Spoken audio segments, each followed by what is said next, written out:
તો 2 દિવસ આ બેઠક ચાલવાની છે ત્યારે સંભવિત આપણે બતાવીએ કે શું શું ફેરફાર થઈ શકે, સંભાવનાઓ જે છે, જે પ્રબળ શક્યતાઓ દેખાઈ રહી છે તે પોઈન્ટ બાય પોઈન્ટ આપણે સમજાવીએ। એક તો હાલ જે સૌ કોઈ જાણે છે કે 4 જીએસટી સ્લેબ છે જે અમલમાં છેલ્લા 4 વર્ષથી મુકાયા છે।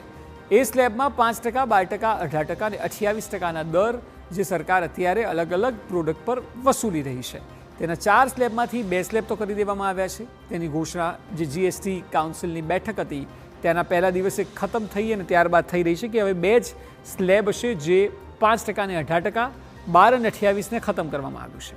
એટલે હાલની ટકાવારી દૂર કરીને 2 સ્લેબ બની શકેની સંભાવનાઓ કરતાં બની ગયું છે, કારણ કે એની જાહેરાત થોડા સમયમાં થઈ જશે।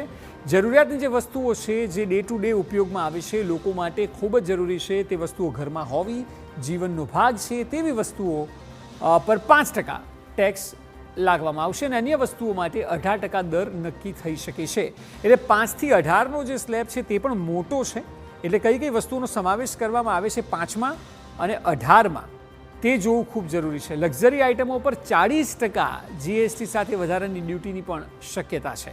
એટલે લક્ઝરી આઇટમ છે જે મિડલ ક્લાસ ફેમિલીથી ઉપરના ફેમિલી જેની આવક મર્યાદા વધારે છે તે લોકો માટે હોઈ શકે છે।